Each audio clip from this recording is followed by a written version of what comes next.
Look, they go and get the win. All right, Vedia, so looking over to you with this one, first pick for Splyce, what's kind of their favorite or flavor at this point? I feel like the blue side seems to be the preferred. Blue side is 100% win rate so far throughout the day. Getting, I think that there are a lot of... I think there are a lot of strong champions in the current meta, and so being red side forces you to ban those certain champions away, which means that by being on blue side, you have priority over whatever's left available. We've already seen Aatrox, we've seen Taliyah, we've seen a bunch of things that kind of be left open because it's just not enough Splyce selected red side. Ooh, so they're after the counter pick? Yeah, so I think that red side against Echo Fox in particular makes a lot of sense because if you talk to any pro or any coach in NA, they will tell you, I hate drafting against Echo Fox. No one knows what they're doing. So true. We're not even convinced Echo Fox always knows what they're doing. But Echo Fox, they can play anything. They can put it anywhere. And I think playing specifically against them, this allows you to see what the full composition is before you make your last pick, and it also allows you to avoid any potential counter pick for Huni, right? And Huni with a counter pick can be very, very dangerous. The Renekton certainly didn't work out so well for him earlier in the day, but you know, going up here against Splyce is smart to be careful about their big star because he really can be a monster if he gets ahead. I'm curious as to what strategy Splyce will take because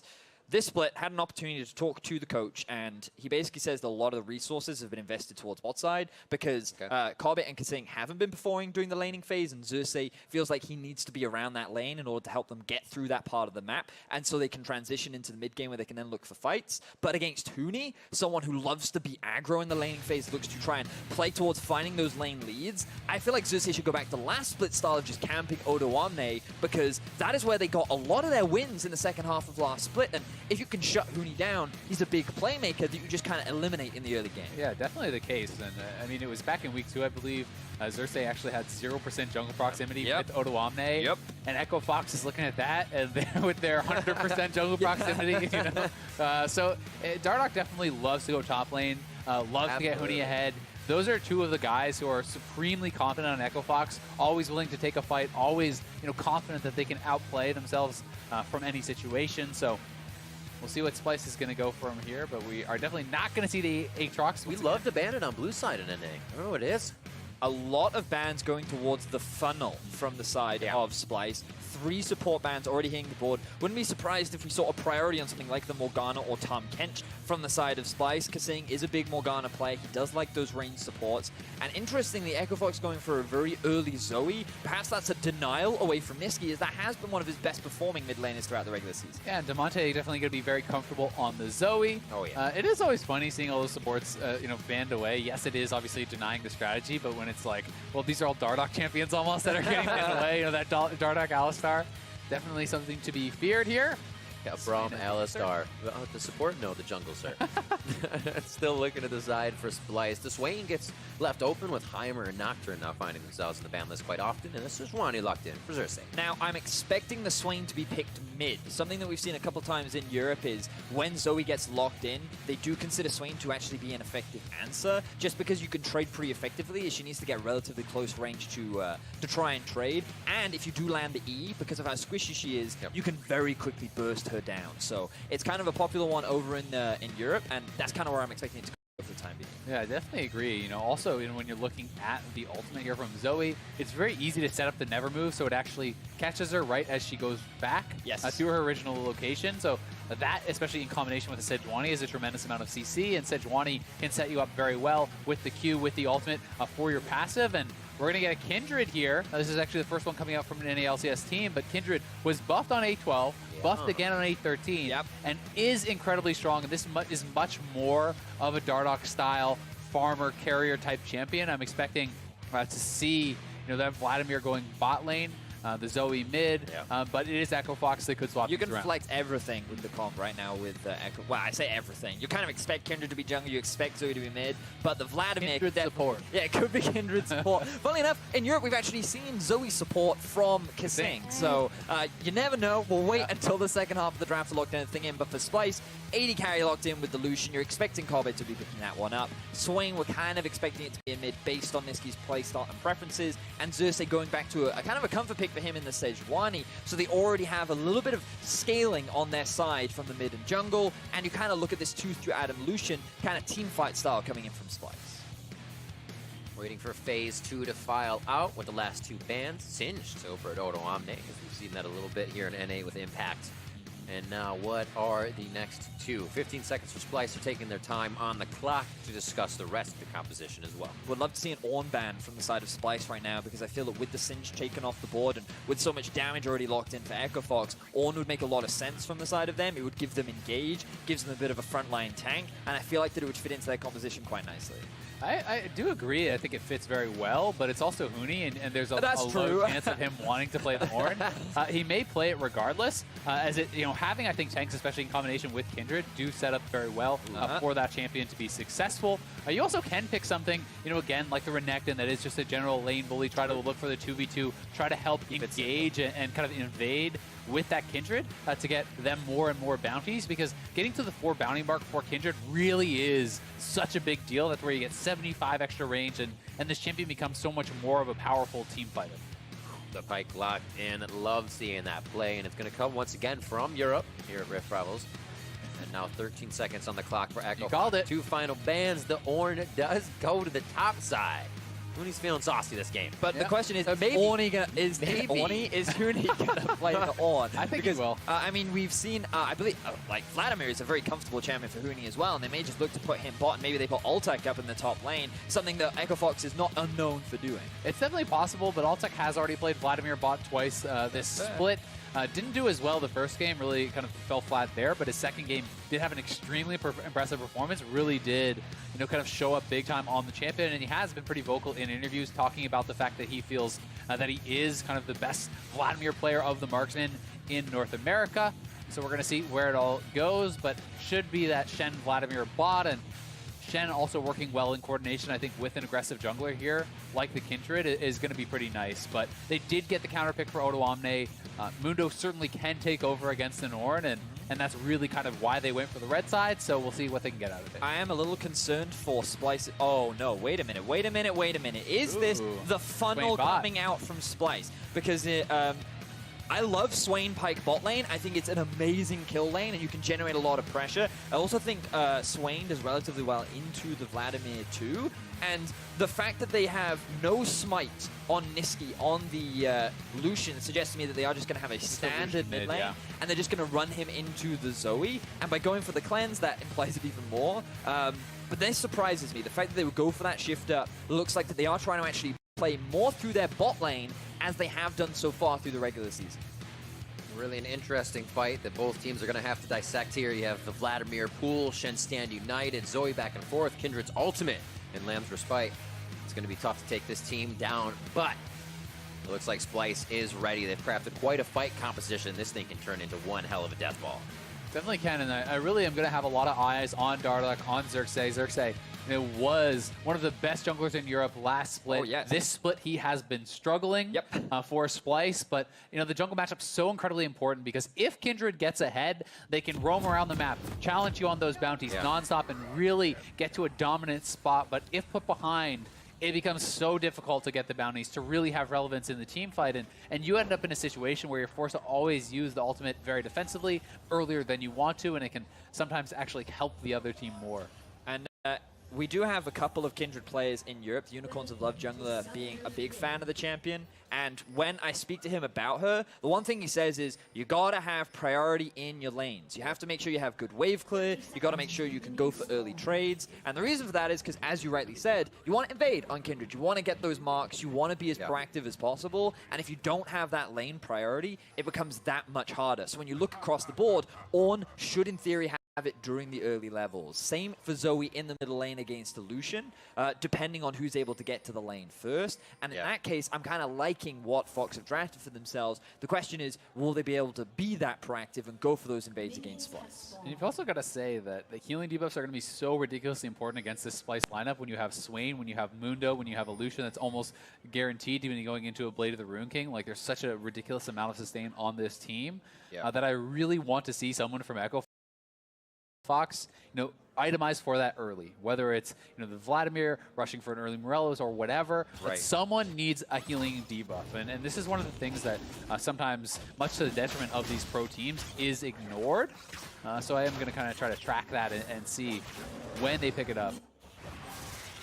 Eye on the inventories as we get into the game and follow that, as well as these lanes. We're saying Damonte and Huni do have that aggression to help Dardoch get into the jungle and do some invading, as we see the bot lane of Altec and Adrian getting pushed in a bit here, as they have just a bit more wave clear to start on the side of Splyce. Now this bot lane matchup excites me quite a lot because the thing about Shen is his base damages and his early levels are really strong. And we talked about it last game, Talia Shen was a really common bot lane that really could be a kill lane. And so when you pair Shen up with a champion, you usually have a lot of threat. And when you let him hit 6, you have the ability to go for a lot of those fights as well. But Pyke Swain is a very similar one that European teams love to run themselves. And what you can do is, every time you land the hook from Pyke, you then drag the target back in, and then you can follow it up with even more damage in CC from the Swain too. And you can see that the moment one thing lands, the follow-up immediately comes. Amazing damage onto Altec. He actually missed the last Crimson Rush on a heal that would have really kept him nice and healthy, so Splyce went in. Yeah, I mean, Altec is just getting caught by everything right now. Yeah. First, it's the never move into the hook, then it was the hook into the never move. There's so much displacement from this Splyce bottom lane that really is very, very powerful. And we have Dardoch up here on the top side going for the scuttle. It is a bounty, so he's going to be able to not only get that scuttle, but he hits level. Oh my word. They're just getting slammed right Yeah, that hurts. Get the Bobbum Hammer out. It's already been used. 3 minutes on the clock. Lucian's Here's that invade we were thinking about. If they can get Dardoch in safely, and that's a big if. 2 flashes over the wall. They silence on Nisqy, or rather sleep him. But they're going to be out of this one nice and safe. The fight from Huni and Odoamne starting to the river as well, but you never cross that river alone. And they almost meet Xerxe and Nisqy there. Huni gets out safely. Pretty poor invade from Dardoch when Nisqy had the push. Yeah. He's going to be the first one to respond. Dardoch feeling strong, wants to get in there by himself, but is going to give up first blood over to Nisqy, which is just going to make it that much harder for Damonte. And boys, I got to say, this is very uncharacteristic from Splyce. Winning an early game, having an early game lead, they have not been able to find those so far this split. The fact that they're 2v2 bot lane is playing hyper aggro and actually finding leads, and the fact that Nisqy and Xerxe were able to successfully punish Dardoch in an early kill, this is a great start for Splyce. The question is, can they keep this lead up? Really, it's just brilliant from Echo Fox, then putting them out of their comfort zone. They're like, wait, we're ahead, what do we do? But it is, Dardoch, really a pretty disrespectful invade. Yeah. When Zoe is not going to be able to get there first. Damonte came as fast as he could, but it's actually just closer for the Lucian to be able to roam over there. Nisqy and Xerxe, well coordinated, fully committing their summoners. They do get the first blood on Lucian, an early game champion, looking good. And while Ornn had the push up top lane, like, if he'd invaded maybe the Krugs, it would have made a little bit more sense. But as you rightly said, he tried to make an invade onto the Raptors, and he ends up getting punished for it. So we'll keep an eye on how many marks Dardoch does actually have throughout the course of the game, because you talked about it, Azelle, that 4th mark is really the key for the Kindred when you get that extra range and where you become much more valuable in these skirmishes and fights. Yeah, I mean, for Kindred, it can be very difficult in team fights when you don't have 4 bounties because your range is quite low. It's very easy for these champions to get on your face and kind of really just run you down, outstat you almost. But once you hit 4, that is really a big deal. 75 extra range. Every 3 thereafter is an additional 25, which is bonus, but not necessarily needed. Nice knock up, no follow. A lot of caster minions there Huni is taking into consideration. But he's also getting a little bit of aggression. Odoamne says, I'm taking hits, but I can definitely pull him in. As Huni plays aggressive, we can play off of that. And it can just be a simple kind of cover. Like, he wants to walk up there, see, hey, if Dardoch's coming in, we can maybe win that 2v2. True. But it's straight back to the scuttle, and you can see the bounty gets actually spawned over on the Gromp, which is basically impossible for Dardoch to get at this point in the game with his bottom lane being pushed in with no vision over there. So a lot of those early bounties, you just have to kind of accept that based on its positioning, you won't get it. Don't even try. Just continue to farm. Continue to stay relevant. Just on the edge of the taunt, Spirit's Refuge goes down to deny the incoming damage, and they push Kobbe out of lane. But that's one of the first times it's happened is KaSing backed, and they're a little disjointed. I wonder if KaSing will look to go for a roam. It looks like the early levels, he hasn't decided to try and rush mobility moots. He's actually decided to upgrade his support item to increase that gold generation, get a little bit more resource invested. They're looking for a dive up here. Pre-6 on Mundo. Huni's going to set it up. In they go. Just before he hits it, it'd be a great time to get the kill down. He hits 6, hits down the ultimate. This could really swing things. Huni takes one last shot, and they go 1 for 1 with the assist. Best case scenario for Odoamne there, given that he was getting collapsed upon, he just gets the level 6 and is able to trade 1 for 1.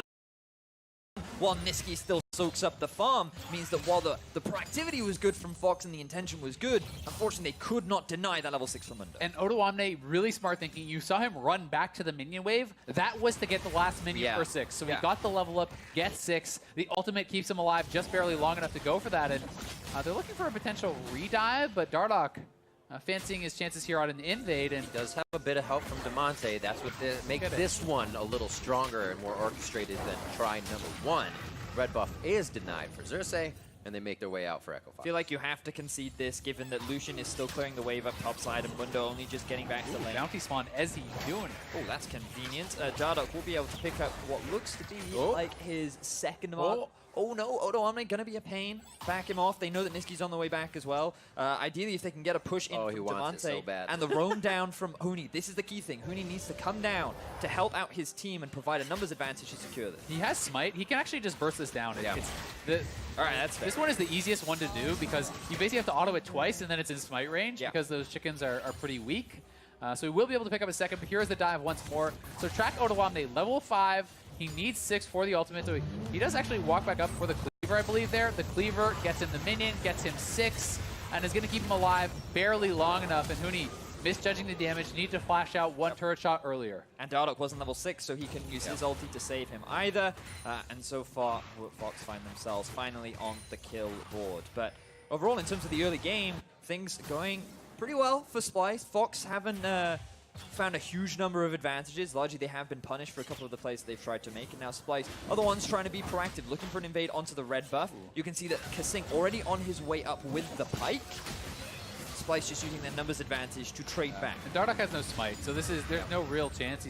He's hoping maybe they would get scared and back off, but not going to be able to go for that. The bounty is going to spawn right for Xerxe on that scuttle, which is nice for him, but my word. Even though Huni did go down in that dive and the advantage kind of went to Odoamne in that 1v1 on the top side, the Mundo will eventually be winning in that 1v1 regardless, and getting Dardoch to a really strong point is a big deal. So if we could see Echo Fox repeating to that top side, they got the turret pretty low, you can get Dardoch ahead, try to get him some of those bounties and try to pick up first turret gold. That is a way that Echo Fox can really kind of open up the map and then unlock Ornn to move around and look for more ultimate engages. Yeah, I agree, and right now, Splyce interestingly have their eyes set on the bot lane. We talked already a little bit about how you have the kill lane with the Swain and the Pike, and by generating pressure through mid lane, Nisqy, he's been constantly getting the push after securing that first blood and building very early Xerxe Greaves, and that's just getting them a lot of vision around the bottom half of the map for Fox.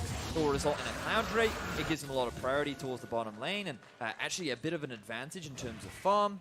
And so far, Splyce's bottom side of the map is definitely still the angle with which they'll look to play through in this early portion. Definitely the case, and Nisqy looking good. I've got to give a little bit of credit, though, to Damonte, who is, subbing in here with the team. In the first game, actually looked really good on Syndra, despite his team losing that. Was kind of the best performing member. He is going fairly even here against Nisqy, despite the fact that his lane opponent actually was given double ups in first blood. So, Damonte certainly is having a respectable showing, and, this is a big deal for him because showing up well and really performing here, on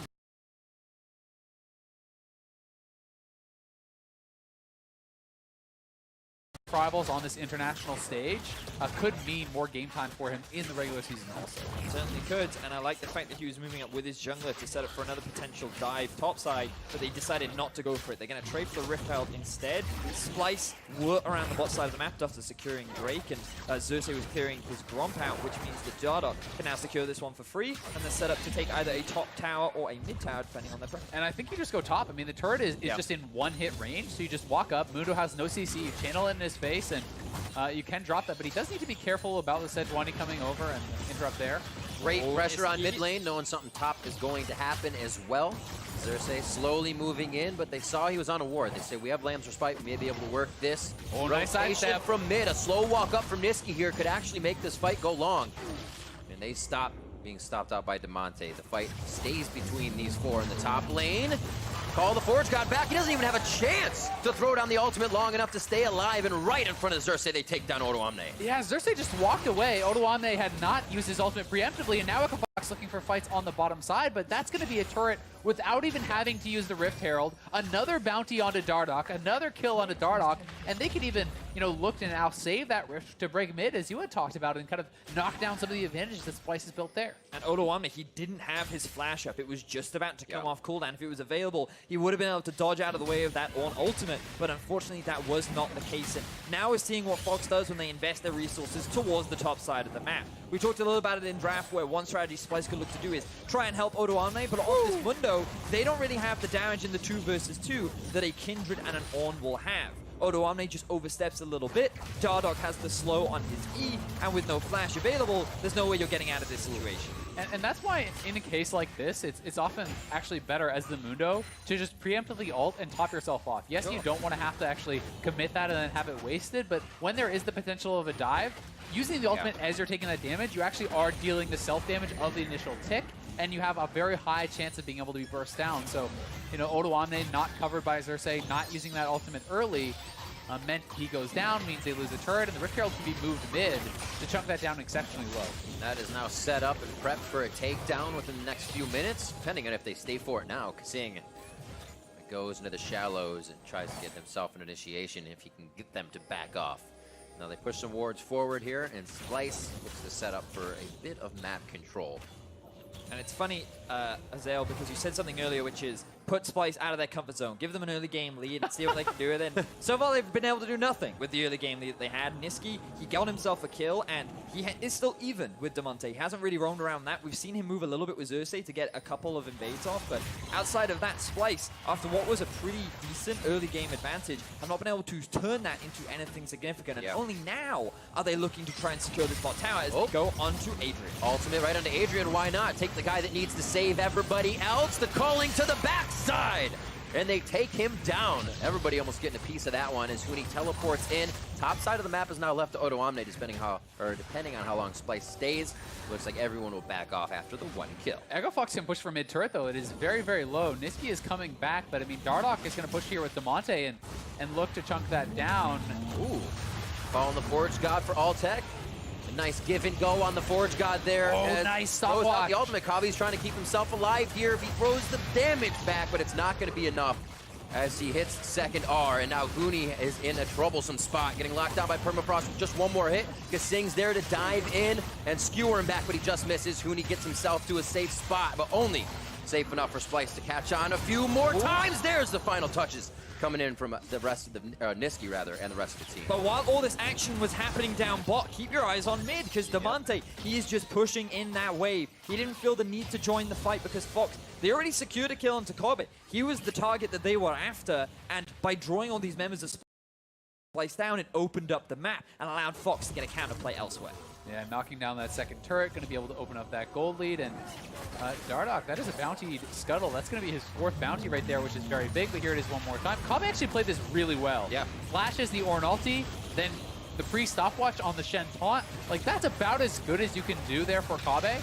So well played for him. While that's true, he's still overstaying the lane, and he shouldn't have been in that position in the first place. So in the situation that he was given, I completely agree with you that he did what he could, and he bought enough time for Splyce to answer. But you have to question why he was even in that lane in the first place, and he didn't respect the ability of Adrian on the Shen to be able to bring 3 members down and secure the kill. Overall, though, we're both in agreement that Fox definitely got the win over Act. Not only did they get the kill in bot, they also got that tier 1 in the mid lane. Nisqy, at least, though, has been the beneficiary of a couple kills. I mean, he has finished his Blade of Rune King, and now there is a lot of weight on his shoulders. You know, when you are benefited from all this gold that is coming to you, you have to perform in the team fights. You have to be the one to really show up and get work done, because the rest of his team is kind of falling behind as the global goal goes over to Fox. And we've seen him everywhere on the map now. Has full kill participation at only 3, but Huni buying Moby boots to be everywhere just to deliver these Forge God ultimates. God damn it. One after the other. That guy is a creative character. Moby boots, so he can roam from top lane to bot lane as quickly as possible. Bring that ulti engage. I mean, I think it makes some sense. You're not going to be able to 1v1 against the Mundo anyway, so...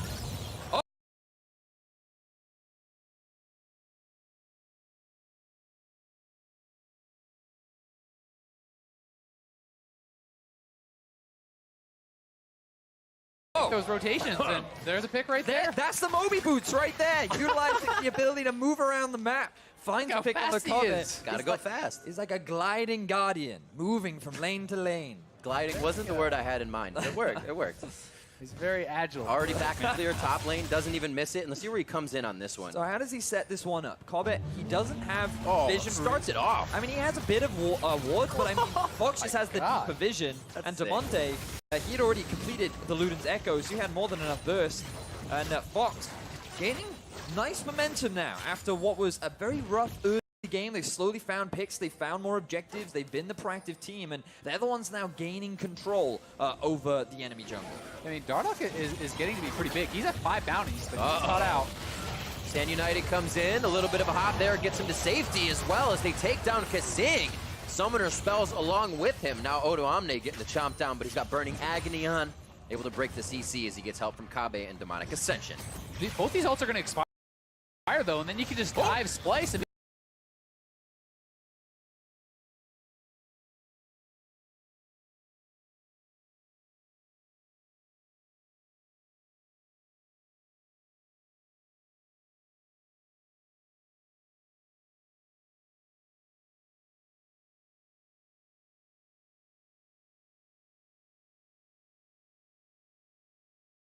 these champions are weak without their ultimate. Huni's right on board with Azael, and they take down Odoamne. Now to the turret. I mean, Splyce is just not respecting the dive potential. Like, that is such an obvious dive. Yep. With Kobbe having his ultimate expiring, Mundo's ultimate is already expired. You're already marked from the Kindred, and now Dardoch is at 6 bounties. He's about to get his 7th. Not only does he have his first range upgrade, he's going to get his 2nd at 17 minutes. That is 7 bounties on the Kindred. This guy is going to take over the game. And that's kind of what we wanted to see from Echo Fox. They have all these damage dealers built across the board. Huni picking up a tank, which is a little different from what we've seen so far in the regular season, but he's still getting involved so much with the rest of his team. And now KaSing trying to get something back. Oh, death from above. Scoots Huni back and puts him below. 37 seconds on that timer. Altec not looking good. Looks like he did use the ultimate there. He's trying to get himself out. Crimson Rush still a bit away, but Xerxe has no follow-up. And Nisqy has been picking up all these kills, so he's now going to be the main carry for Splyce to turn this around as Dardoch is getting fed. Demonte is getting fed. The entire lineup for Fox is in a really good position, and all the pressure is starting to fall on the mid lane from Splyce. And Dardoch, the best 800 gold you've ever spent, buddy. He got an Executioner there against Mundo, against Swain, against the Blade of the Rune King, Lucian. That item is hilariously effective, so it just gets tougher and tougher now because you'll put Kindred massively ahead, already on 2 items, 7 bounties, challenging Smite, and an Executioner's. Even with those ultimates available now, you can just get focused down. Like, they can straight up just shred you because there's really very little armor. It's just the Spirit Visage plus the Ninja Tabbies. Like, Dardoch is going to absolutely slam this team right now. He's got to be feeling good. You think as well, you say it and it sounds weird. Dardoch's thinking, you banned my Alistar and my Braum? Okay, I'll play you my Kindred. Let me play you my Kindred. And you're like, wait, what did you say? But yeah, absolutely. 4-1-0 controlling this one. And now he feels comfortable to stay in the jungle. I feel like it's something we're seeing from junglers. You know, you force them onto supporting them and they can actually play the game. They're like, I got to prove it this time. I got to prove what happens. And Fox, they're looking for another fight. Drowsy onto Xerxe. Does he go down, though? Adrian just a bit short there on the taunt. A bit meaning a lot as they clear out some vision here. At 20 minutes in, it seems like so much has happened, but Baron is only spawning in 20 seconds. Dardoch picks himself up another stack after stealing away the Krugs. That's primarily why Fox are playing towards the top side. By leaving Huni down bot, I don't know if they'll just passively be able to get that turret, but so far in these back and forths, it does feel like Huni is coming out ahead. Going for a Sheen, in fact, working towards that Iceborne Gauntlet. I do love seeing that on many Orns, just because it gives you that extra bit of trading power. Yeah, and the CDR as well is so big, and here comes Dardoch. Odoamne is going to have to flash out of there, perhaps? No? Just ult for ult, just a bit of pressure game, but a tower is what Fox were after. And now they will extend the gold lead to about 4,000 in their favor. Fox, a team that once they get that early lead, very rarely let go of it. They utilize advantages very effectively. They're a very proactive team, and that if they can see an opportunity for a fight, they will go for one. Oh, you think so? Right on Demonte, down to 350 HP. A quick spell reel from Nisqy almost drops him. And now they're going to have to reset in the mid lane. Looks like everybody's getting sorted back out of base as you have Kobbe and Adrian on that. I'm sorry, Altec on the top side. And at this point in the game, at 8 bounties, there's no more easy ones for Dardoch to get. It has to be on an epic monster or another player. So, you know, the next bounty target is actually the Baron. But he's already at 8. This guy is monstrously strong. You get so much additional attack speed on your Q buff there. You get the additional flow, you get the additional damage, and Dardoch can just turn around. I feel like they know Huni over the wall. He doesn't hit any terrain, but they still follow up with the kill. That's the damage you're talking about coming in from Dardoch. And that's a huge shutdown. That's a 3-kill shutdown. 600 gold straight into the pockets of Dardoch, who already is so ridiculously strong. I mean, he is like 2,000 gold ahead of Huni right now. Funnel Dardoch, boys. It's his time to shine. He's showing off his off-roll. You know, the Alistar, the Bronze. Yeah, he's auto-filled right now. Yeah, He's just exactly. doing his best. Ooh, what is this champion do? And now they're going to go straight for the Baron. 21.5 minutes into the game. Splyce do have their jungler available, but look at the positioning of Altec. Throws down the Burning Agony. Wants that CC Kobbe. break a little bit. Huni says, I got you, Altec, to throw a little bit more crowd control in the fight. Crimson Rush wearing down for Altec as they push the team off. And Adrian saying, team, need a little help on Baron as he goes real low. Yeah, Adrian actually got knocked up by the Baron there, interrupting his ult, so he is stuck in the pit. Womp womp.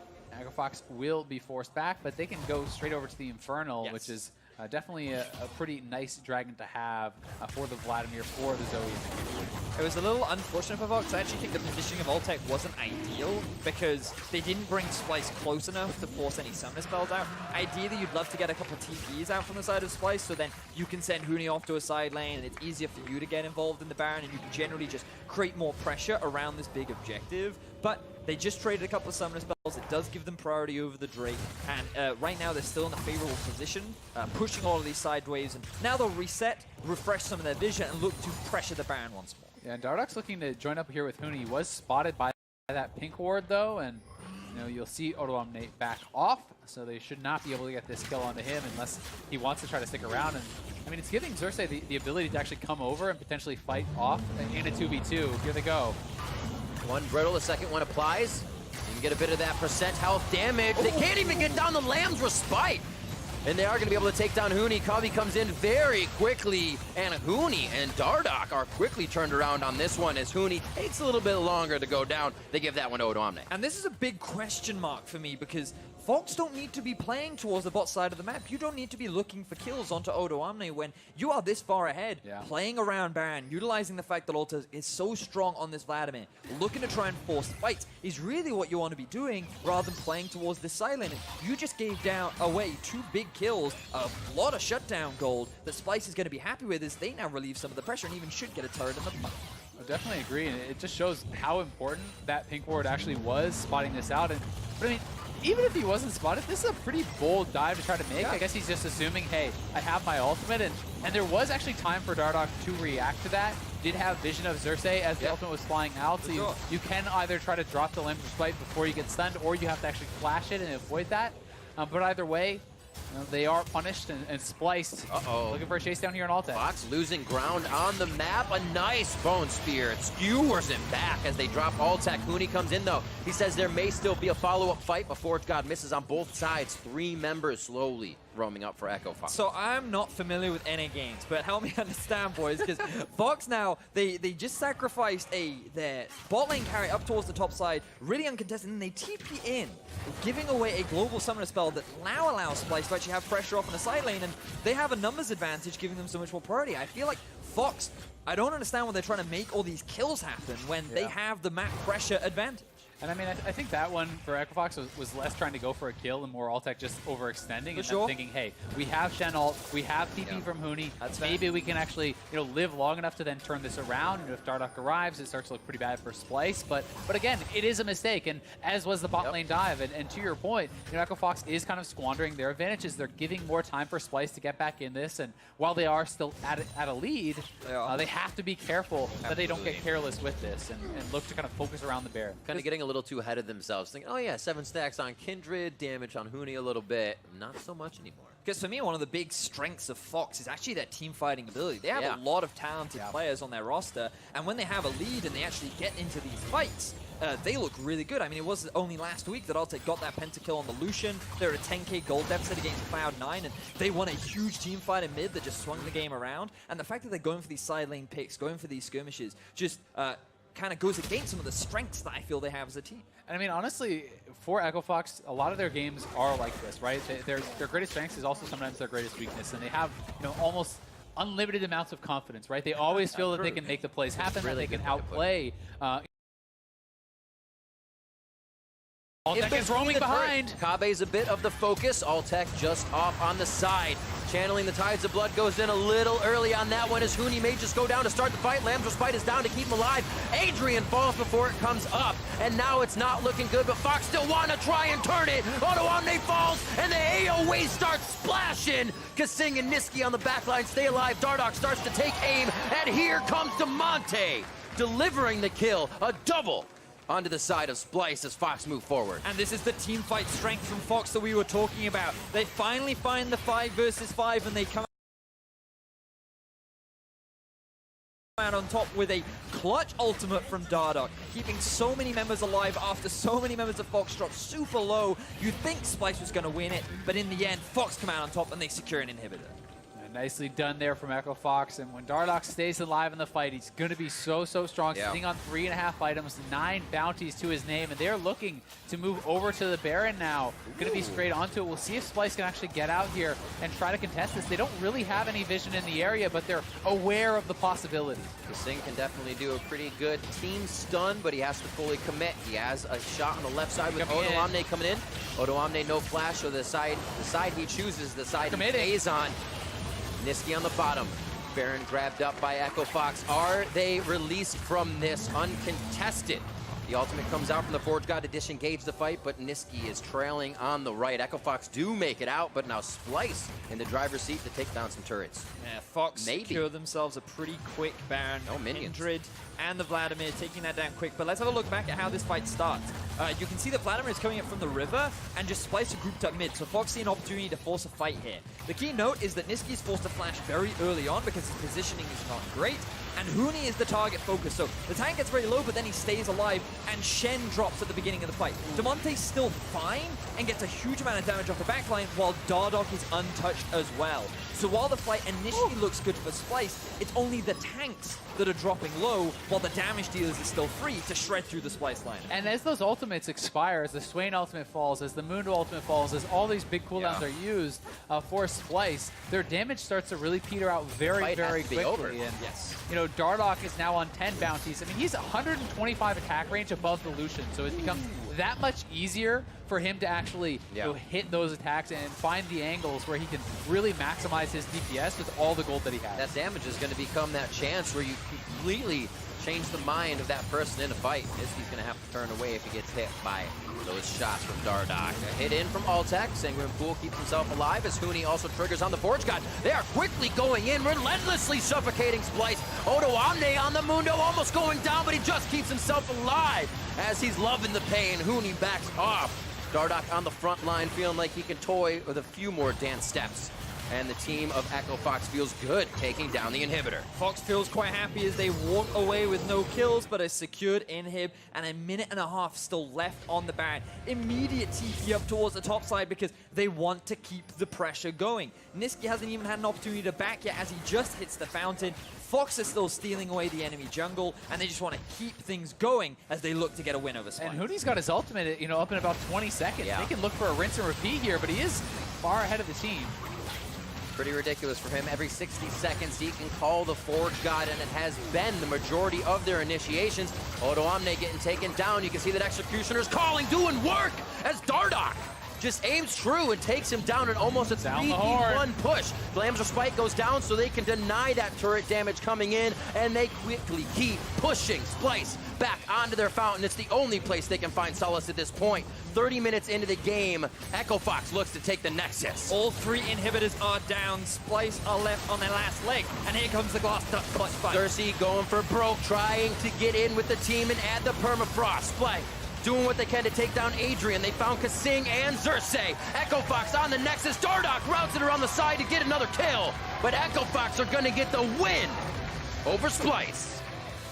And ALCS ties it up 2-2, thanks to a couple wins there over Splyce. And we'll take it. Yeah, they'll take it.